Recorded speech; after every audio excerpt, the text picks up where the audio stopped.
नमस्कार।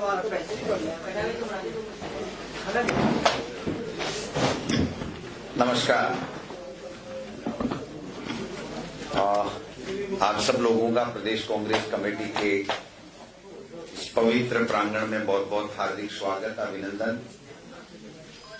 नई साल में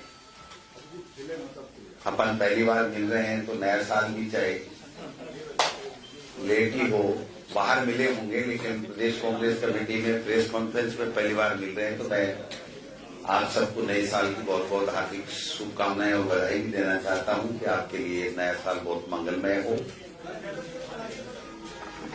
आज हमारे बीच में हमारी महिला कांग्रेस की राष्ट्रीय अध्यक्ष बहन अलका लांबा जी आई हैं।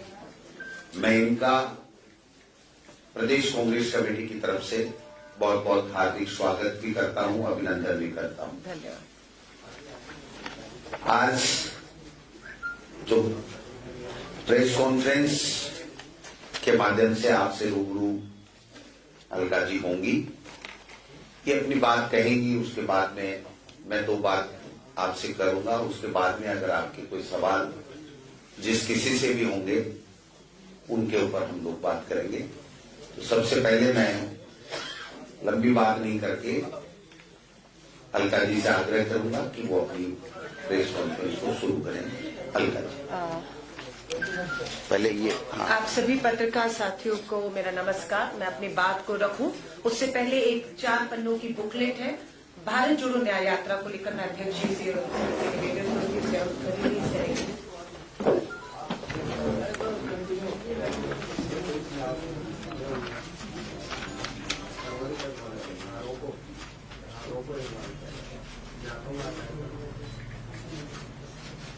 Thank you.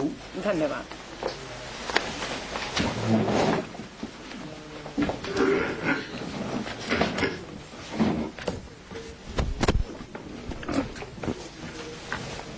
मैं सबसे पहले आप सभी पत्रकार साथियों का धन्यवाद करती हूं। आप समय निकालकर भारतीय राष्ट्रीय कांग्रेस की इस प्रेस वार्ता जो आज राजस्थान कांग्रेस भवन जयपुर में आयोजित की जा रही है उसमें आप आए, आपका धन्यवाद।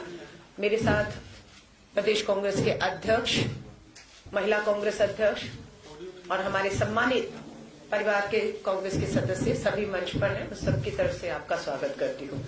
आज की प्रेस वार्ता का मकसद है देश में 14 अभी ठीक है, धन्यवाद। आज देश के लगभग सभी राज्यों की राजधानी में, ठीक जैसे मैं राजस्थान की राजधानी जयपुर में हूं, प्रेस वार्ता हो रही है। और ये जो आज हमने भारत जोड़ो न्याय यात्रा 4 पन्ने की बुक रिलीज की है, उसी से संबंधित प्रेस वार्ता है।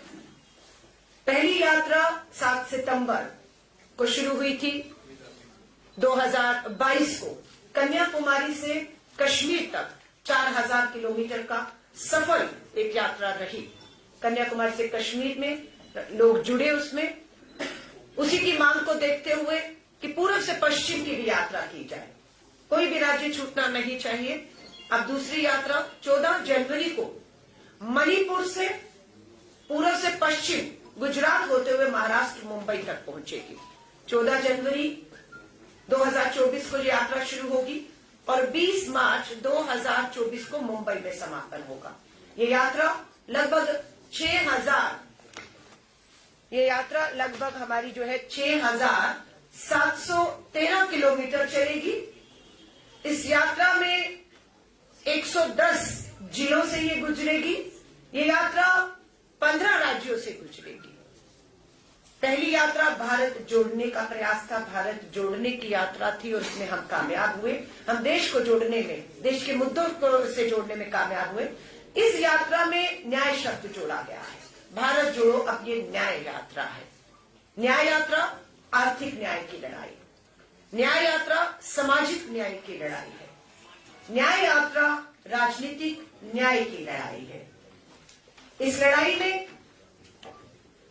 कहां अन्याय हो रहा है देश में पिछले सालों में, ये एक प्रेस रिलीज है, इसके बिंदु हैं, आपसे शेयर किए जाएंगे। पिछले 10 साल अन्याय का काल, पिछले 10 साल अन्याय का काल रहा। कैसे रहा? अगर आप देखेंगे, युवा बेरोजगारों का सबसे बड़ा मुद्दा आज पूरे देश में छाया हुआ है। जहां पर 2012 में 1 करोड़ बेरोजगार युवा थे, आज लगभग 4 करोड़ पढ़े लिखे बेरोजगार युवा हैं जो रोजगार की तलाश में हैं। 2 करोड़ नौकरियां हर साल का वायदा था, 10 साल में 20 करोड़ नौकरियां, लेकिन हकीकत है नौकरियां मिली नहीं, उल्टा 4 करोड़ युवा बेरोजगार हुए हैं। महंगाई का मुद्दा है, petrol, diesel, LPG, gas cylinder सब महंगे हैं। आवश्यक वस्तुओं पर जीएसटी लगाया गया है, जिसका हम विरोध करते हैं। घरेलू बचत 50 साल के निचले स्तर पर आ गई है, लोग बचत नहीं कर पा रहे, कर्ज ले रहे हैं। सो महंगाई की मार। अशोक गहलोत जी की सरकार थी, कांग्रेस की सरकार थी, 500 का सिलेंडर मिल रहा था, 450 का वायदा था।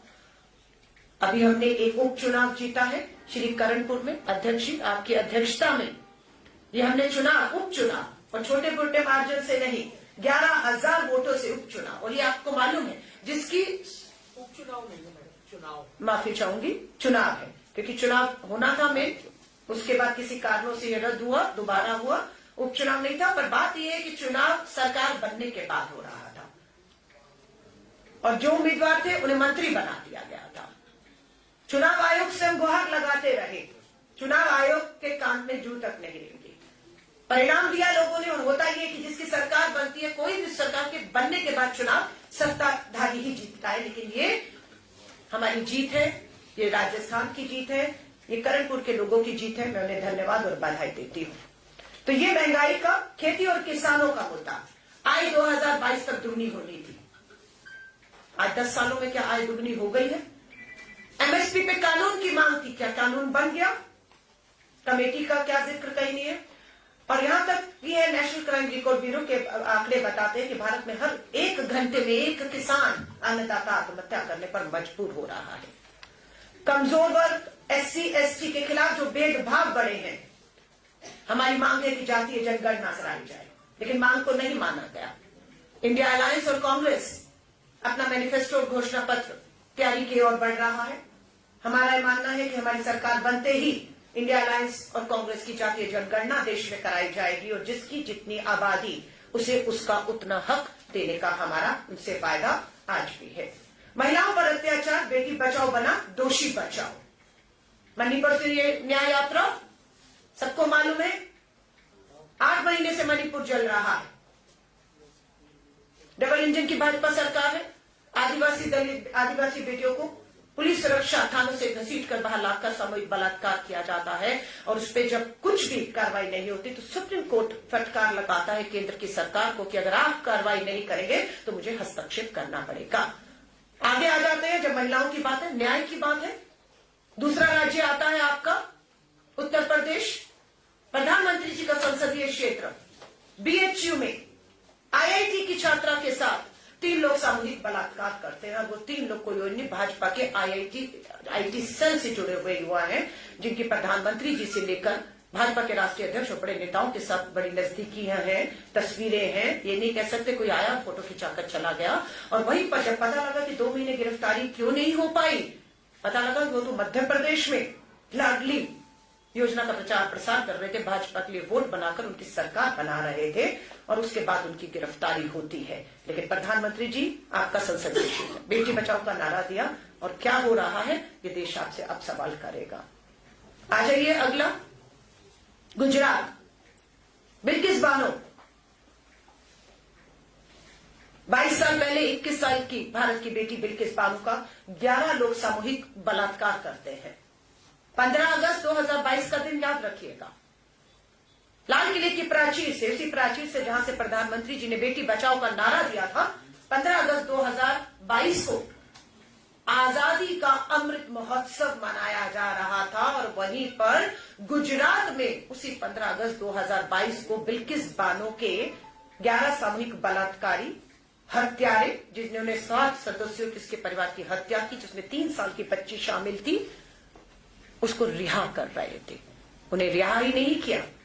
विश्व हिंदू परिषद के दफ्तर में भाजपा के विधायक और सांसदों ने उन्हें लड्डू खिलाए, उनके हार डाले और वो तस्वीरें सबने देखी और उनसे 2022 गुजरात के चुनावों का प्रचार प्रसार भी करवाया गया। धन्यवाद करते हैं सुप्रीम कोर्ट का।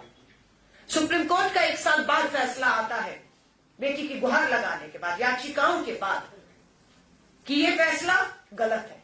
बलात्कारियों को, सामूहिक बलात्कारियों को छोड़ना, उनका इस तरह से उनका स्वागत करना, उन्हें रिहा करना, ये गलत है। और 2 हफ्ते का समय दिया है कि 11 के 11 सामूहिक बलात्कारियों को वापस जेल में ठूसा जाए। और ये भारतीय राष्ट्रीय कांग्रेस के साथ भारतीय राष्ट्रीय महिला कांग्रेस, जिसकी जिम्मेदारी मुझे मेरे कंधों पर अब आई है। पूछ रहे भारत जोड़ो न्याय यात्रा कब तक? भारत जोड़ो न्याय यात्रा न्याय का हक मिल जाने तक। मणिपुर की बात की, उत्तर प्रदेश के बीएचयू की बात की, गुजरात की बात की, हरियाणा ब्रजभूषण शरण आजाद घूम रहा है। किसने एफआईआर करवाई उनके खिलाफ, अपराधियों के खिलाफ? सुप्रीम कोर्ट ने। मैं इसलिए सुप्रीम कोर्ट का धन्यवाद करती हूं कि आज मणिपुर का मामला हो, बिल्किस बानो का मामला हो, हमारी हरियाणा की बेटियों का मामला हो, ब्रजभूषण शरण के खिलाफ एफआईआर करने के आदेश सुप्रीम कोर्ट को दिल्ली पुलिस को देने पड़े और तब एफआईआर हुई, लेकिन गिरफ्तारी अभी तक नहीं हुई। इसलिए न्याय का हक अभी अधूरा है। सो ये न्याय यात्रा जो राहुल गांधी जी के नेतृत्व में शुरू हो रही है, ये इन सभी राज्यों से गुजरेगी और न्याय का हक अभी अधूरा है। इस यात्रा का सिर्फ यही मकसद है कि हम इस न्याय को, अधूरे न्याय को, हक को पूरा पहुंचा सके। हमारे यहां पर MSME, GST, make in India की विफलता, कि किस तरीके से उद्योग धंधे छोटे बर्बाद किए गए, हम इसकी जिक्र करते हैं। प्रेस रिलीज में इसकी पूरी आपके पास जानकारी है। गरीब परिवार, असमानता, पूंजीपतियों की सरकार और सार्वजनिक क्षेत्रों में किस तरीके से लूट मची, किस तरह से देश की सार्वजनिक संपत्तियों को अपने चंद पूंजीपति मित्रों के हाथ में सौंप दिया गया, लूट मची, इस सारा जिक्र यहां पर है। चीन, अग्निवीर और आतंकवाद पर भी हम बात कर रहे हैं। हमारा ये वायदा है 2024 में केंद्र में कांग्रेस और इंडिया अलायंस की सरकार बनते ही अग्निपथ भर्ती योजना हम रद्द करने जा रहे हैं। पक्की सेना की भर्ती होगी। शहीद को जो शहीदी का दर्जा है, कफन में जो तिरंगे का सम्मान है जिसके लिए वो शहीद होता है, वो हक हम उन्हें दिलाएंगे। इस समय कांग्रेस का एक्स सर्विसमैन सेल दिल्ली के जंतर मंतर पर हजारों युवाओं के साथ बैठा हुआ है। बिहार से, चंपारण से 1100 किलोमीटर का सफर पैदल तय करके हमारे वो युवा जवान आए जिन्होंने सेना की भर्ती के लिए इम्तिहान दिया, परीक्षा दी, भर्ती होनी थी, पता लगा आज होगी, कल होगी, पता लगा भर्ती नहीं होनी, भर्तियां रद्द कर दी गई और अग्निपथ भर्ती ठेके की योजना, 4 साल की योजना लाकर आए हुए।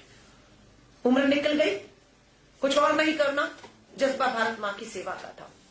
आज वो सभी लोग दिल्ली की राजधानी जंतर मंतर पे इस समय बैठे हुए न्याय का हक जो उनका अधूरा है उसकी मांग कर रहे हैं। लोकतंत्र की हत्या की बात कहें, आपने सबने देखा कि किस तरीके से जलते हुए मणिपुर पर चर्चा मांगी, अनेकों मुद्दों पर चर्चा मांगी, पर क्या हुआ? 150 के करीब विपक्ष के सांसदों को आवाज उठाने से रोकने के तहत उन्हें संसद से निलंबित कर दिया गया, उन्हें बाहर कर दिया गया और मनमाने ढंग से, तानाशाही तरीकों से, सत्ता और संख्या के बल पर केंद्र सरकार मनचाहे बिल लाई और एक ध्वनि मत से पास कर दिए। उनमें कानून क्या था? मुख्य चुनाव आयुक्त की नियुक्ति से और सदस्यों की नियुक्ति से मुख्य न्यायाधीश चीफ जस्टिस ऑफ इंडिया को बाहर कर देना।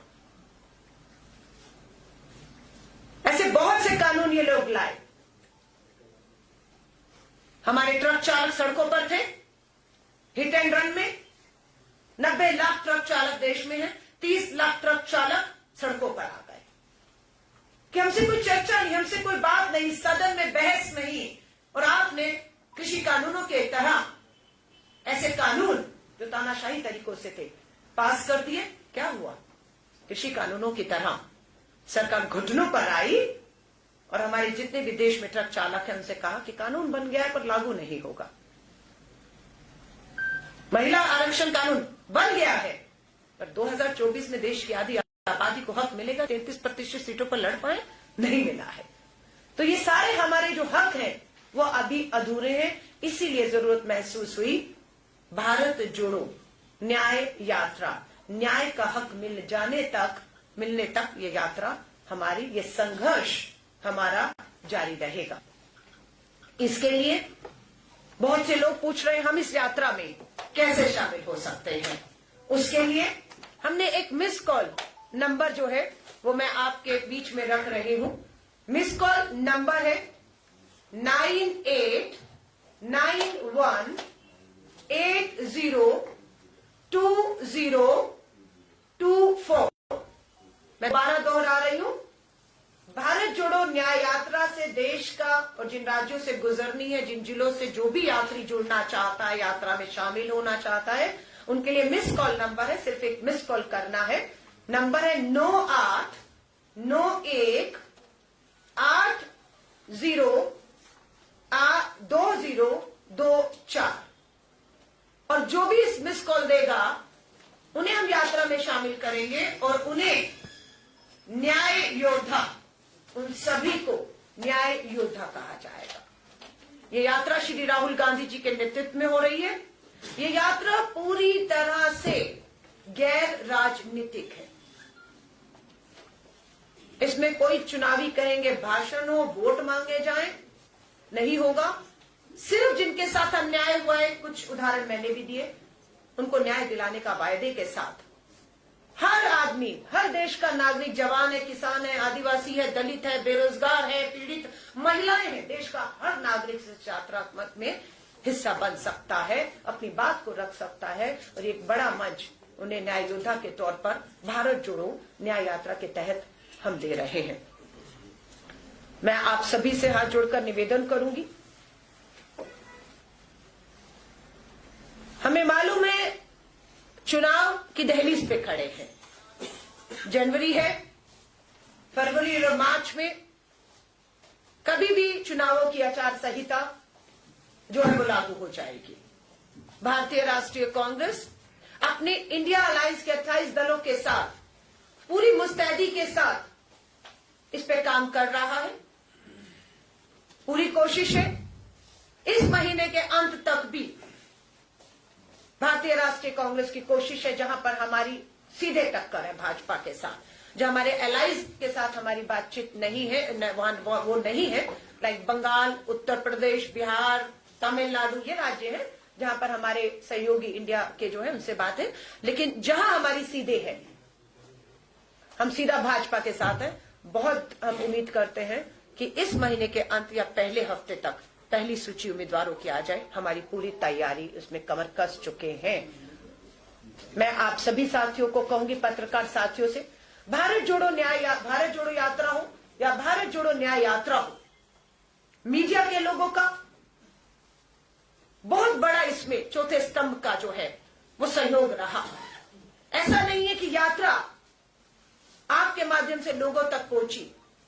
लोग पीड़ित जो थे, जो न्याय की उम्मीद में भटक रहे थे, वो भी आपके माध्यम से यात्रा में जुड़ पाए और उन्हें मंच देने का काम, उनकी आवाज को उठाने का काम श्री राहुल गांधी जी ने किया।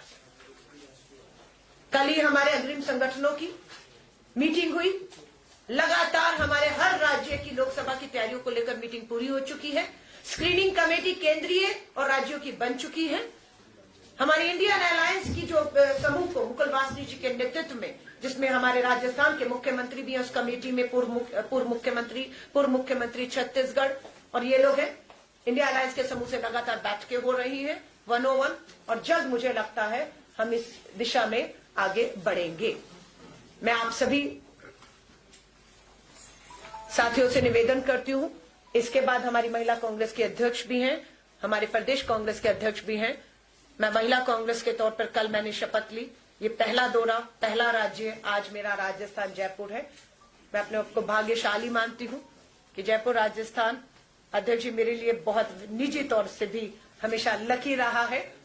आप ही के यहाँ पर प्रेस कॉन्फ्रेंस कर करके एनएसयू के राष्ट्रीय अध्यक्ष से राष्ट्रीय महिला कांग्रेस कांग्रेस वर्किंग कमेटी की जिम्मेदारियां मेरे कंधों पर आई हैं। इसके बाद तुरंत मैं महिला कांग्रेस के अध्यक्ष के साथ बैठ के प्रदेश महिला कांग्रेस कार्यकारिणी और जिला अध्यक्ष जो आई हैं उनके साथ बैठ के करेंगे, महिला सम्मेलन होंगे और पूरी कोशिश रहेगी एक बार फिर से राजस्थान में भारत जोड़ो यात्रा हुई और ये भी भारत जोड़ो न्याय यात्रा राजस्थान से एक बार फिर गुजरने वाली है। मैं आप सभी पत्रकार साथियों का धन्यवाद करती हूँ और हाथ जोड़ के सिर्फ एक ही निवेदन करूंगी, आज की प्रेस कॉन्फ्रेंस का मकसद जो है वो ये है, भारत जोड़ो न्याय यात्रा न्याय का हक मिल जाने तक जो शुरू हो रही है श्री राहुल गांधी जी के नेतृत्व में, आज की प्रेस वार्ता पूरी तरह उसी से समर्पित है। मैं आती रहती हूँ, आती रहूंगी। अध्यक्ष जी आपके बीच में हैं, आपके बीच में सदा रहते हैं। जो भी दूसरे मुद्दे हैं आपको अवसर मिलता रहेगा, आप उस पर सवाल कीजिए, उसका स्वागत है। लेकिन आज आपसे हाथ जोड़कर मेरा निवेदन है कि आज की प्रेस वार्ता यहीं तक केंद्रित रखेंगे। इसी को संबंधित आपके जो भी सवाल हो, जो भी शंकाएं हो, जो भी हो, उसका मैं स्वागत करती हूँ। पर हाथ जोड़ के पत्रकार साथियों से निवेदन है, आज की प्रेस वार्ता निवेदन है, मुझे इसी को समर्पित करने दीजिएगा। धन्यवाद।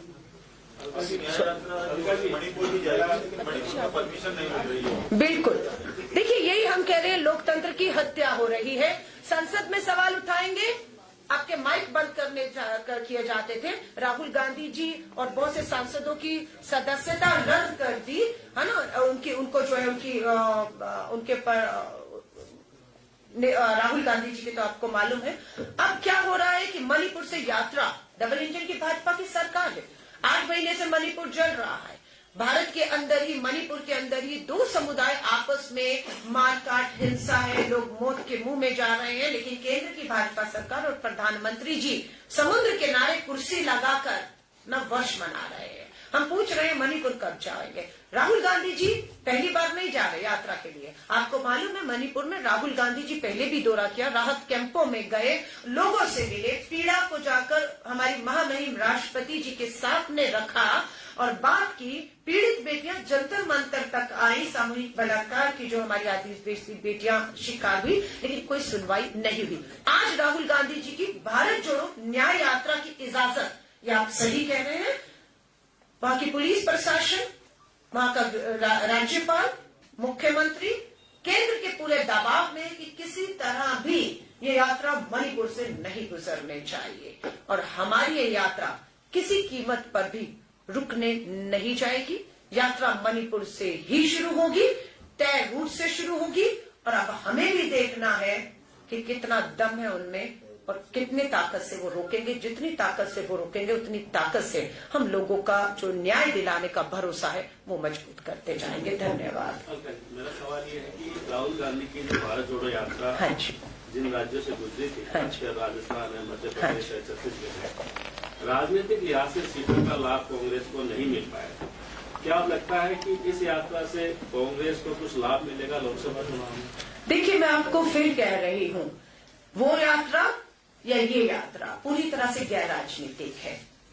राहुल जी का कोई भी भाषण, वार्ता दिखा दीजिए जिसमें भारत जोड़ो यात्रा में उन्होंने वोटों की अपील की हो कि इस राज्य में चुनाव है। तेलंगाना से यात्रा गुजरी, चुनाव हुआ, हम जीते। यात्रा कर्नाटका से गुजरी, चुनाव हुआ, हम जीते। लेकिन एक भी सबूत नहीं है, वीडियो नहीं है कि राहुल जी ने यात्रा का राजनीतिक इस्तेमाल कर वोट मांगा। अलग बात है कि देश के प्रधानमंत्री ने पुलवामा के शहीदों का राजनीतिकरण करते हुए 18 साल के मतदाताओं से अपील कर दी थी कि 18 साल का मतदाता 2019 में पुलवामा के शहीदों के नाम पर कमल पर वोट करे, उन्हें वोट करे। और आज किसके नाम पर वोट मांग रहे हैं या मांगा जाए, सबको पता है। सो मेरी यह यात्रा कहना है, यात्रा पूरी तरह से, हाँ पार्टी संगठन की बात करेंगे, बिल्कुल कार्यकर्ता का मोटिवेशन जो है, यहां पर हम ये कहते हैं, आप कहते हैं चुनाव हारे, राजस्थान भी हम चुनाव नहीं हारे। हमारी भूमिका बदली है, हम सत्ता में थे 5 साल, अब हमारी भूमिका बदल गई और हम मजबूत विपक्ष, 70 विधायकों के साथ हम विपक्ष की भूमिका में उसका धर्म निभाएंगे। 500 450 का सिलेंडर, महंगाई, बेरोजगारी, महिला सुरक्षा के मुद्दे पर आए थे ना, कन्हैया लाल के परिवार को उन्हें न्याय दिलाने के लिए आए थे ना। NIA में अमित शाह जी, मामला अभी भी है 1 साल से, चढ़ाइए फांसी पर, हम देखेंगे। सो बात यह है कि यात्रा 70 मैंने आपको कहा, अब आपके लिए लाभ नहीं हुआ। मैं फिर आपसे कहती हूं, 5 राज्यों में चुनाव हुए, कुल वोट लगभग 11 करोड़ पड़े। 11 करोड़ में से 4 करोड़ 90 लाख लोगों ने भारतीय राष्ट्रीय कांग्रेस को चुना और 4 करोड़ 80 लाख लोगों ने भाजपा मोदी जी के नाम पर वोट दिया। सीटों को अलग कर दीजिए तो देखें, लोग, देश, जनता 10 लाख लोग भारतीय राष्ट्रीय कांग्रेस के साथ बदलाव के लिए खड़े थे। सो मैं ये नहीं कहूंगी हम उन 4 करोड़ 90 लाख लोगों को ये कहते हैं हम हार गए। मैं फिर कह रही हूं, हमने राजस्थान, मध्य प्रदेश, छत्तीसगढ़ के परिणामों को स्वीकार किया है, हार को स्वीकार नहीं किया। हम मैदान में उतरे, हम मैदान में आज भी हैं और हम इस लड़ाई को न्याय मिलने तक, न्याय का हक मिलने तक लड़ेंगे। धन्यवाद। अगला सवाल। मेरी कह था कि आपने कहा कि ये गैर राजनीतिक यात्रा है। बिल्कुल। फिर आप लोग राम मंदिर की जो भी चला रहे हैं अभियान या राम मंदिर की पुनर्प्रतिष्ठा, और उसको राजनीतिक क्यों कह रहे हैं? वो भी एक तरह से गैर राजनीतिक है, क्योंकि राम का सबके लिए मंदिर है। तो आप लोग जो भी लगा रहे हैं कि वो राजनीतिक दृष्टि से बीजेपी करती है, ऐसा आरोप क्यों? फिर अगर गैर राजनीतिक है। नहीं, यात्रा में तो हिंदू, मुस्लिम, सिख, ईसाई, बौद्ध, जैन, दलित, आदिवासी, किसान, गरीब, महिला, बेरोजगार सब जुड़ रहा है ना, सबकी बात हो रही है। लेकिन उसकी तुलना इससे करना मैं ही कह रही हूं। दूसरी बात, देश के धर्मगुरु शंकराचार्यों ने इसका विरोध किया है, नहीं जा रहे। हाँ, उनके अधर्मी बताएंगे। मैं पूछना चाहती हूं, वो 22 को पूरी तरह से राम मंदिर अधूरा है निर्माण अभी। मैं आप पत्रकार साथियों से हाथ जोड़कर निवेदन करूंगी, टेक्नोलॉजी आ गई है, ड्रोन आ चुके हैं, इजाजत मिले तो जाकर देखिए ना। पार्लियामेंट अभी भी पार्लियामेंट में आ जाइए, अधूरा है निर्माण अभी। बाहर पूरा आज भी आपको दिखेगा निर्माण अधूरा है। लेकिन जल्दबाजी में महामहिम राष्ट्रपति जी महिला है, आदिवासी समाज से आती है, कस्टोडियन है, लोकसभा राज्यसभा की बुलाया गया सिर्फ मोदी जी। और अभी राम मंदिर में क्या हो रहा है? आप कहना चाहते हैं देश के धर्मगुरु शंकराचार्य अपमानित महसूस कर रहे हैं। ये उनका कहना है कि भगवान श्री राम कण कण में बसे हुए हैं। सिर्फ चुनावों की जल्दबाजी में अधूरे निर्माण को राजनीतिक लोगों के हाथों से ये शिलान्यास होना अधर्म का काम है।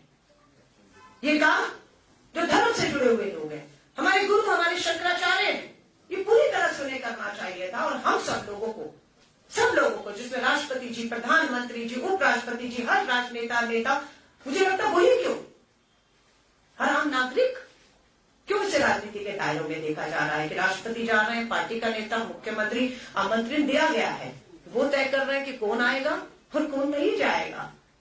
ये वो तय कर रहे हैं, निमंत्रण वो बांट रहे हैं। तो अगर मैं और धर्म गुरु शंकराचार्य 22 को ना जाकर 23 को जाएंगे, हम वैष्णो देवी जाते हैं, कहते माँ का बुलावा नहीं आ रहा, माँ का बुलावा नहीं आ रहा। तो वो बुलावा कोई विश्व हिंदू परिषद आरएसएस देता है? हम वैष्णो देवी जाते हैं और एक दिन पहुंच जाते हैं, पहुंचने के बाद कहते हैं माँ का बुलावा आया। तो इसलिए भगवान श्री राम का जिस दिन बुलावा आ जाएगा, हर राम भक्त कण कण में जो राम बसे हैं, शंकराचार्य हमारे धर्म गुरु जो अपमानित महसूस कर रहे हैं और राजनीतिकरण हो रहा है, वो कह रहे हैं। हम तो उनके सम्मान में, उनकी बात में, जिस दिन बुलावा भगवान श्री राम का आएगा, सब दौड़े जाएंगे।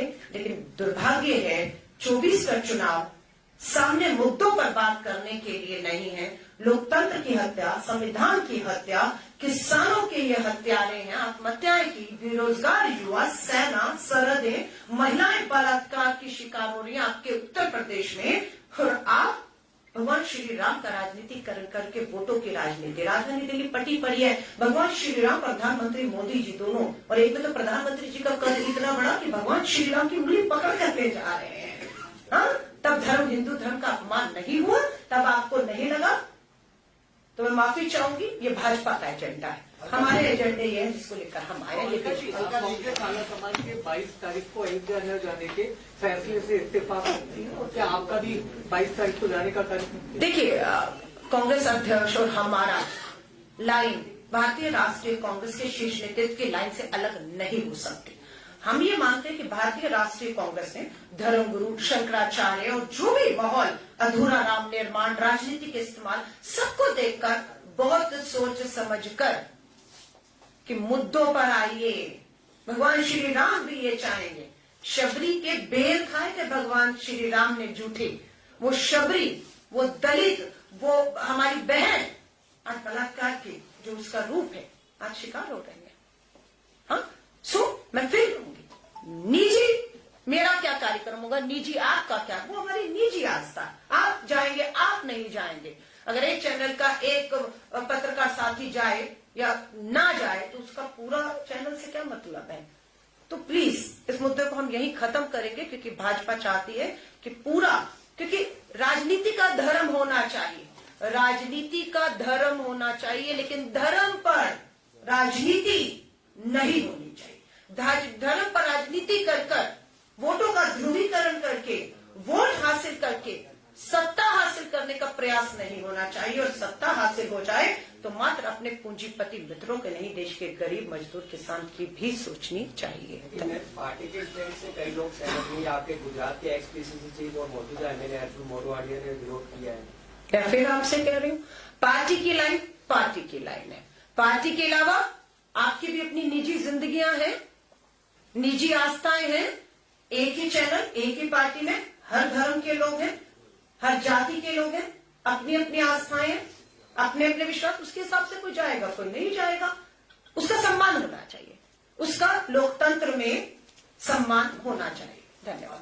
राम मंदिर का जो ये मुद्दा है, हाँ। तो आप खुद मानते हैं कि एक बड़ा इवेंट जैसा बनाने की कोशिश की बिल्कुल। है। क्या आपको लगता है कि नरेंद्र मोदी सरकार इसका फायदा उठाते हुए जल्दी लोकसभा का चुनाव करा देगी ताकि उन्हें फायदा मिले? और यदि ऐसा होता है तो आपकी इस न्याय यात्रा क्या उसको चुनाव के वक्त भी जारी रहेगी? और मैं फिर कह रही हूँ, भारत जोड़ो न्याय यात्रा का चुनावों से कोई लेन देन नहीं है। आचार संहिता हो ना हो, क्या होगा, ये यात्रा 14 जनवरी को मणिपुर से शुरू होकर 20 मार्च को मुंबई तक का 6,713 किलोमीटर का सफर तय करेगी। किसी कीमत पे चुनाव हो या जहां भाजपा की सरकारें हैं, मणिपुर में रोका जा रहा है, रोका जाएगा। ये यात्रा रुकेगी नहीं। ये न्याय का हक मिलने तक श्री राहुल गांधी जी के नेतृत्व में यात्रा पूरी तरह जारी रहेगी। और जो आपने कहा, ये पूरा मैं नहीं कह रही हूँ, हमारे धर्मगुरु शंकराचार्य कह रहे हैं कि भाजपा भगवान श्री राम के जो निर्माण कार्य अधूरे के बीच में जिस तरह से जल्दबाजी करके चुनावी लाभ के लिए कर रही है, उसके लिए हमारे धर्म गुरु शंकराचार्य इसका विरोध कर रहे हैं। हम उनके सम्मान में खड़े हैं। क्या धन्यवाद। आपको लगता है कि जल्दी लोकसभा के चुनाव हो सकते हैं? मुझे इसके बारे में मालूम नहीं। भाजपा और चुनाव आयोग, बिल्कुल मुझे लगता है चुनाव आयोग निष्पक्ष नहीं है।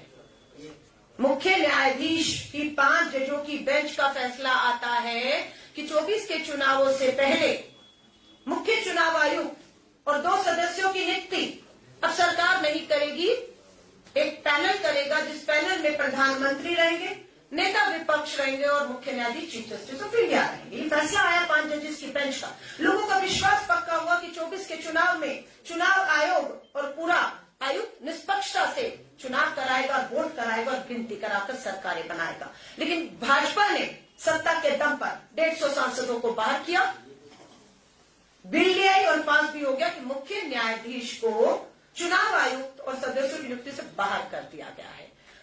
इंडिया समूह और कांग्रेस का लेटर हमारे कम्युनिकेशन इंचार्ज जयराम रमेश जी ने जारी किया है, पत्रकार साथियों के पास होगा। पिछले 5 महीनों से इंडिया समूह और कांग्रेस के नेता मुख्य चुनाव आयुक्त से समय मांग रहे हैं मिलने का, और मुख्य चुनाव आयुक्त समय नहीं देते हैं मिलने का। कि क्या है लोकतंत्र में कि 28 विपक्षी दल 5 महीने से मिलने का समय मांग रहे हैं। क्या दबाव है मुख्य चुनाव आयुक्त पर कि आप लोकतंत्र के आवाजों को सुनने को तैयार नहीं है? किसका दबाव है? कौन दबाव दे रहा है? किस मकसद से दबाव दे रहा है? लोकतंत्र की हत्या है या नहीं, ये सवाल लोकतंत्र में छोड़कर जा रहे हैं। और हमने ये कह दिया है, हम झुकने वाले नहीं है। चुनाव आयोग को मैं अपना निजी उदाहरण दे रही हूं। संवैधानिक पदों पर जो बैठे, ईडी, सीबीआई, आपने देखा बीच चुनाव में प्रदेश अध्यक्ष बीच चुनाव में हमारे नामांकन के फॉर्म उम्मीदवारों को दे रहे थे। ईडीआई पूछताछ की बीच चुनाव में काम रोका, हमारा प्रभावित हुआ हमारा काम काफी हद तक।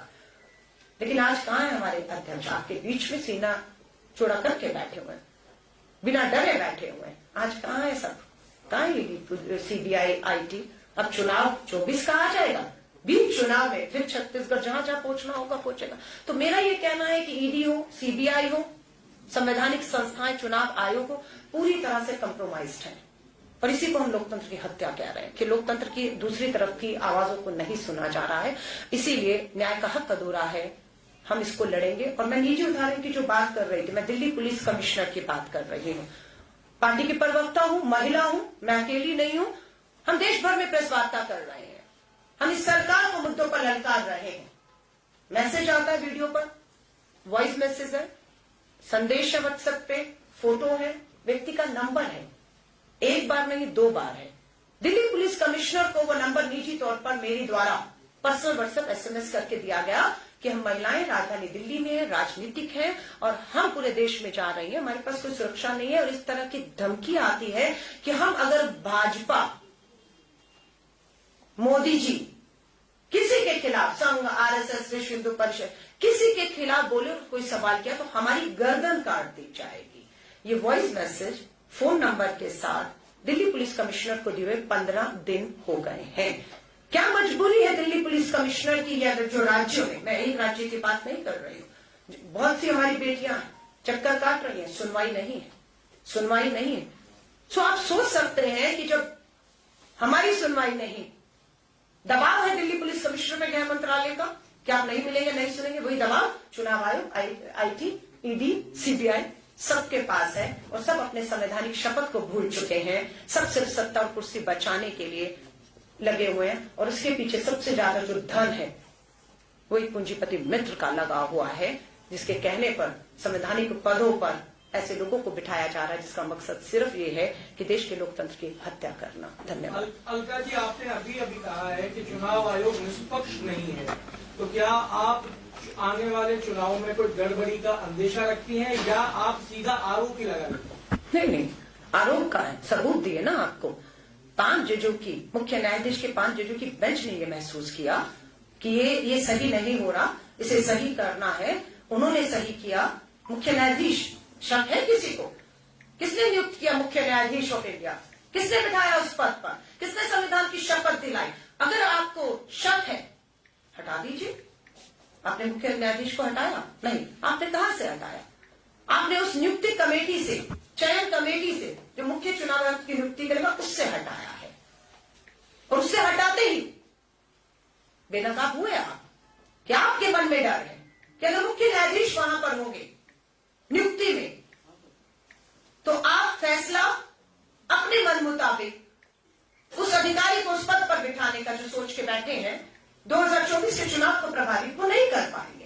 क्योंकि अब क्या हो गया, अब 2 सत्ता पक्ष होगा, प्रधानमंत्री जी बैठेंगे, उनका एक में भी कानून मंत्री और आपका नेता विपक्ष बैठेंगे, तो फैसला 2:1 से होगा। तो जिसे चाहेंगे वो बैठेगा, और वो बैठेगा तो लोकतंत्र को नहीं बचाएगा, भाजपा और मोदी जी की कुर्सी, भाजपा की सत्ता और कुर्सी बचाने का काम करेगा। तो ये मैं आरोप नहीं लगा रही हूँ, तो आपके सामने मैं बार बार दोबारा, आपने कहा तो दोबारा दोहरा दिया।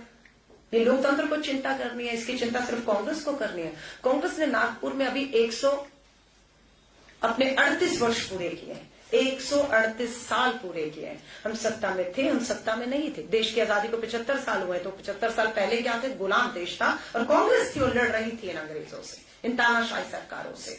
हम लड़ रहे थे और हम आज भी लड़ रहे हैं, हमें फर्क नहीं पड़ता। हम सत्ता में राजस्थान में कल थे, आज नहीं है। हम थे, हम हैं, हम रहेंगे, और हमें देश के गरीब, किसान, मजदूर, दलित के लिए आवाज, लोकतंत्र, संविधान को बचाने के लिए हमें लड़नी है। ये अलका जी, मेरा सवाल ये है, आप बता रही कि ये यात्रा राजनीति नहीं है। पिछली बार भी राजनीति नहीं था, कि इस बार भी जो यात्रा होने जा रहा है वो ये भी राजनीति नहीं है। सिर्फ खाली जनता के बीच आप कांग्रेस कार्यकर्ता को उत्साहित करने के लिए राहुल गांधी। लेकिन इसके बावजूद भी पिछली यात्रा में भी इस यात्रा करेंगे, क्या हुआ क्या नहीं होगा वो भविष्य बताएगा।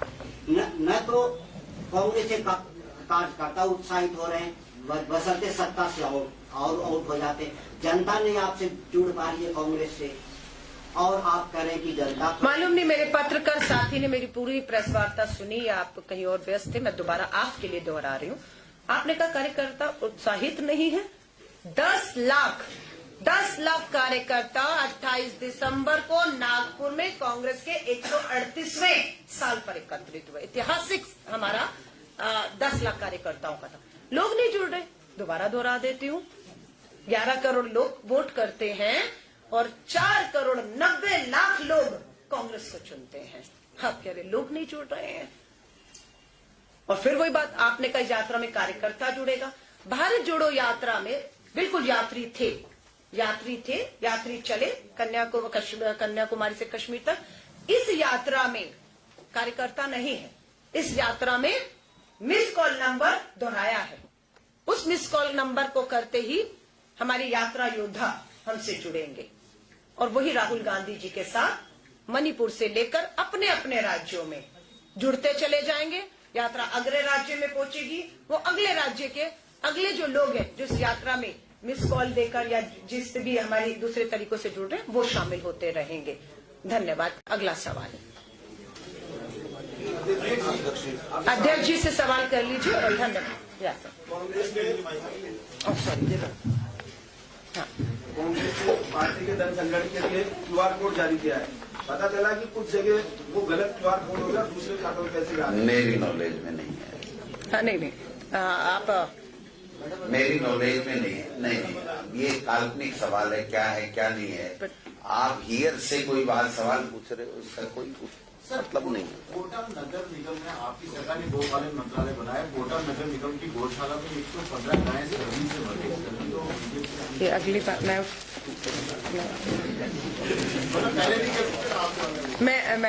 अध्यक्ष जी कोई बात नहीं। आपको कोई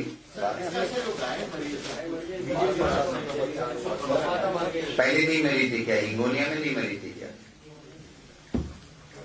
हिंगोलिया में कितनी गायें मरी थी? ये तो गोमाता को केवल वोट के लिए, सत्ता के लिए इस्तेमाल करते हैं। इनका गोमाता की सेवा या गोमाता को बचाना या लोगों के साथ न्याय करना, या मैं समझता हूं इनका कोई वास्ता नहीं है इस चीज में।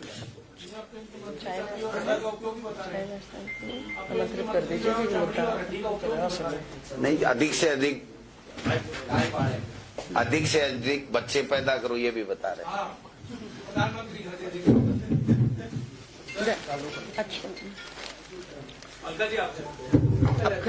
हो गया खूब नहीं हो गया, बिकॉज हमारे जो मुद्दे हैं ना, जिस पे मैंने आपसे निवेदन किया, अब हम मुद्दों पर डाइवर्ट हो रहे हैं। स्थानीय मुद्दे पर अध्यक्ष जी बात करेंगे।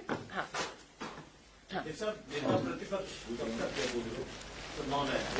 विधानसभा चलेगी तभी तो आवश्यकता पड़ेगी नेता प्रतिपक्ष। तो कुश्ती तो करानी नहीं किसी से। नेता प्रतिपक्ष जब विधानसभा चलेगी तो मिलेगा, 19 जनवरी से चला जाएगा। उम्मीद करनी चाहिए। आपको जल्दी है, उससे ज्यादा हमको जल्दी है भाई। न्याय यात्रा में आप जस्टिस के लिए जा रहे हैं, जस्टिस जुडिशियरी के थ्रू ही आप दिलवाएंगे जितना मैं समझे, या फिर लोगों से जो अप्रोच करेंगे केसेस लेके? क्योंकि अगर आप जस्टिस के लिए जा रहे हैं तो लोगों के केसेस का लेके आप डायरेक्ट जुडिशियरी के पास जनता को जागरूक करेंगे मेरे भाई। जनता की आवाज बनकर के इनका सवाल है, आप लीगल एड पूछ रहे क्या ये कंफ्यूज कर रहे हैं। आपके पास में न्याय यात्रा में आता है, क्या पूरे लीगल एड का काम करेंगे? सर, मैं इसका जवाब नहीं, एक सेकंड मैं माफी चाहूंगी। आप भारत जोड़ो न्याय यात्रा की बात कर रहे हैं। न्याय का हक मिल जाने तक 33% महिला आरक्षण कानून आ गया, लाभ मिल रहा है, न्याय का हक अधूरा है। हम सत्ता में आते ही महिला आरक्षण कानून लागू करेंगे। कहाँ लागू करेंगे? हरियाणा, महाराष्ट्र, दिल्ली विधानसभा चुनाव होने हैं 24 के तुरंत बाद। सत्ता आते ही महिला आरक्षण कानून के तहत इन राज्यों में चुनाव होगा, सबसे पहला चुनाव होगा। ये हक अधूरा है, ये हक पूरा होगा। किसानों का न्यूनतम समर्थन मूल्य कानून आता था, हक अधूरा है, कानून नहीं आया। बहुत से न्याय राजनीतिक तौर से होने हैं। महिलाओं के खिलाफ अपराध में FIR ही नहीं हो रही, सुप्रीम कोर्ट को कहना पड़ रहा है। तो ऐसा नहीं न्याय मतलब कोर्ट, अदालतें, कानूनी वकील और केस। बहुत से मामले हैं, लेकिन हमारा इवन महिला कांग्रेस का, महिलाओं का एक लीगल सेल, जितनी वकील है देश भर में, पूरी तरह से उन पीड़ित, हमारे जो पिता और भाई अपनी बच्चियों को लेकर घूम रहे हैं, लेकिन पैसा नहीं है बड़ा वकील करने के लिए, उनकी सलाह नहीं मिल रही, उन्हें भी हर तरीका का लीगल एड देने का काम, मदद देने का काम हम करेंगे। धन्यवाद। अलका जी, एक आखिरी सवाल है। भीलवाड़ा में जो है वो एक ये तो आप बताइए, भीलवाड़ा लड़की की गला रेत कर हत्या कर दी गई और साथ में बेगून हाँ, तुम प्रधानमंत्री और एक नाबालिग ने रेप पीड़ित कर सुसाइड करा है। तो मोदी जी बताएं। बीजेपी काफी आपको घेरती रही है, लेकिन ये 2 घंटे मोदी जी ने सिर्फ ये 2 नहीं है, 100 गिना सकता हूँ इस 1 महीने में। ये राजस्थान की पर्ची सरकार है ना, ये केवल बातें करने के लिए, काम करने के लिए नहीं है। इनको खुद को पता नहीं है कहाँ से शुरू करें, कहाँ खत्म करना है। कानून व्यवस्था छिन्न छिन्न, महिलाओं के साथ बलात्कार, दिन प्रतिदिन घटनाएं बढ़ रही हैं।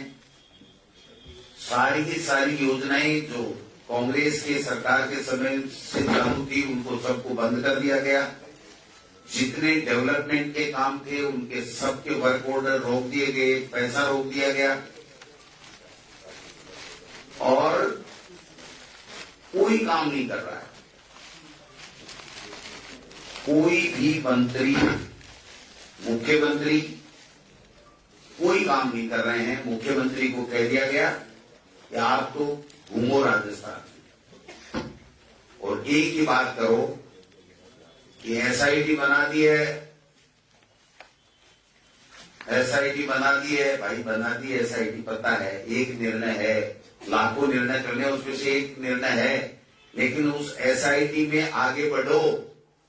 जो हम लोगों पे आरोप लगा रहे थे कि साहब पकड़ नहीं है सरकार, पेपर चोरों को नहीं पकड़ रही है, माफियाओं को नहीं पकड़ रही है, उनको पकड़ के दिखाओ, लोगों को न्याय दिलाओ, गायों को बचाओ, माता बहने की इज्जत बचाओ, विकास के काम करो। इस ठंड में ठिठुर रहे लोग सड़कों पे, उनके लिए रेल बेचने की व्यवस्था करो। इंदिरा रसोई शानदार थी, भरपेट भोजन मिल रहा था, उसको आपने नामकरण तो चेंज कर दिया, लेकिन उसमें और ज्यादा व्यवस्थाएं कैसे ठीक हों, इसके बारे में आपका क्या विजन, आपने क्या किया वो बताओ। कोई तो कह रहा है मेरे को स्वास्थ्य मंत्रालय नहीं मिला, कोई कह रहा है बच्चे पैदा ज्यादा करो, कोई कह रहा है डॉक्टर के कीड़े पड़ेंगे, कोई कह रहा है मैं ट्रांसफर करा दूंगा, कोई कुछ कह रहा है। आप देखिए मतलब रोजाना के अगर आप इनके जो कोटेशन, जो वर्जन, जो उनकी बात अगर देखोगे तो आपको वही वो चलाना पड़ेगा। एक काम बता दीजिए कि सरकार ने 100 दिन की कार्य योजना बनाने की बात पहले दिन की थी मुख्यमंत्री जी से ने खुद ने। आप बताइए साहब, सरकार बने 3 दिसंबर को रिजल्ट आया था, कितने दिन हो गए साहब? 1.5 महीने के लगभग होने लग गए, हो गए 40, 42, 43 दिन। बनी की कोई कार्य योजना, कोई विभाग की कार्य योजना आपने चलाई, कोई टीवी चैनल पे चलाई, कोई पत्रकार प्रिंट मीडिया ने कहीं छापी? 100 दिन की कार्य योजना बनाने में 100 दिन लग जाएं और इससे ज्यादा भी लग जाएं तो कोई अतिशयोक्ति नहीं। तो ये कुछ कर नहीं रहे भाई साहब, आप भी भेड़क हो, इनके मंत्री भी भेड़क हैं। कांग्रेस सड़कों पे कब आएगी? मतलब आ रही है ना। ये जो दलित, आज एक दलित महिला के साथ हम हंस रहे हैं। नहीं, सवाल अब आप पूछ रहे हैं ना, किस पे हंस रहे हैं? 13 साल की नाबालिग के साथ हत्या हो जाती है, एक पीड़िता भीलवाड़ा के अंदर दलित लड़की जो है उसकी हत्या हो जाती है गला रेत कर, कल रात को बयाना में रेप है। सड़कों पे बीजेपी घेर लिया करती, कांग्रेस कब सड़कों पर आएगी? हमारा तो खान भी सड़क पे रह रही, विपक्ष दिख जाएगी भैया। ये अभी तो सरकार ही नहीं दिख रही है 1 महीने से, हम तो फिर भी दिख रहे हैं, रोजाना आपके बीच में रहते हैं। सर, ये नए कैबिनेट मिनिस्टर कह रहे हैं गुजरात मॉडल फॉलो करेंगे राजस्थान में। गुजरात मॉडल ने देश को बर्बाद कर दिया। गुजरात मॉडल बिल्किस बानो वाला है। अब बिल्किस बानो वाला गुजरात मॉडल क्या? गुजरात मॉडल कोई मॉडल नहीं है, देश को बर्बाद करने का मॉडल है, जुमला है, और इस जुमले से पूरे देश बर्बाद हो रहा है। राजस्थान को गुजरात मॉडल नहीं बनने देंगे। राजस्थान राजस्थान ही रहेगा, राजस्थान का अपना मॉडल होगा। राजस्थान के अधिकारी, राजस्थान के राजनेता, राजस्थान के जनप्रतिनिधि, राजस्थान के लोग, राजस्थान के मीडिया के बुद्धिजीवी सब सक्षम है भाई साहब। गुजरात मॉडल की आवश्यकता नहीं है राजस्थान। आप लोकसभा चुनाव की तैयारी में जुट गए हैं, क्या इस बार राजस्थान में कांग्रेस पूरे 25 की 25 सीटों पर लड़ेगी? क्योंकि हनुमान बेनीवाल ने बोला कि इंडिया अलायंस में शामिल हो सकते हैं यदि सीट का। अगर मेरे भाई आपका सवाल में ही आपका जवाब छिपा हुआ है। कांग्रेस 25 सीटों पे लड़ेगी, इसमें किसी को कोई शक नहीं होना चाहिए। अगर इंडिया अलायंस हमारी पार्टी आलाकमान तय करता है तो वो कांग्रेस ही लड़ रही है ना, इंडिया अलायंस लड़ रहा है, वो तो कांग्रेस ही लड़ रही है ना। 25 में 25 सीटों पे हम लोग लड़ेंगे, इसमें किसी को शक नहीं होना चाहिए। एक सीट दे दो हम शामिल। वो कौन क्या कह रहा है, वो इंडिया अलायंस का जो हिस्सा होंगे वही तो हमारे से बात करेंगे, और ये बात पार्टी आलाकमान तय करेगा। जो अलायंस के लिए कमेटी बनी हुई है और वहां पर तय होगा कि किससे अलायंस, कौन इंडिया अलायंस में है, कौन अलायंस कहाँ कितनी सीटें छोड़नी है, कितनी किसको देनी है, ये हमारा स्टेट का विषय नहीं। पार्टी कहती है आपको भी सीकर से चुनाव लड़ना है, अन्य दिग्गज नेताओं को भी लड़ना है, क्या चुनाव? पार्टी तो दिनेश दांगी को कहते तेरे को लड़ना है, दिनेश दांगी भारत में रहे तो दिनेश को लड़ाएंगे हम। सब चाय पे इनवाइट करें ये ना।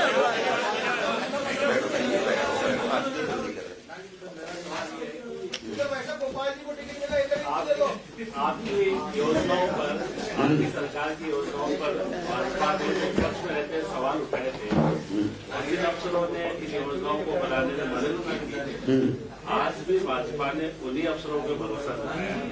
एक तरफ तो आपकी योजनाओं की आलोचना वो तो देखिए, वो जो आरोप लगाते थे वो आरोप ही बेबुनियाद लगाते थे, क्योंकि उनको सत्ता में आना था, इसलिए झूठे आरोप लगा रहे थे। ये हमारी जो बात प्रमाणित हो गई है इनकी लिस्टों से कि हमने जिन अधिकारी और जनप्रतिनिधि ने मिलकर के जो सरकार में अच्छी योजनाएं बनाई, वो सब समन्वय के साथ में हमने अच्छा काम किया। इसके ऊपर ये बोर लगा रहे हैं तो अच्छी बात है हमारे लिए। यानी ये है कि झूठे जो वादे और झूठी योजनाएं बनाकर सत्ता में आया जा सकता है। झूठी बातें करके सत्ता में आगे आया तो नहीं जा सकता, लेकिन आगे तो आगे, ये तो बात सामने आपकी, इसको कैसे करें? ठीक है, थैंक यू।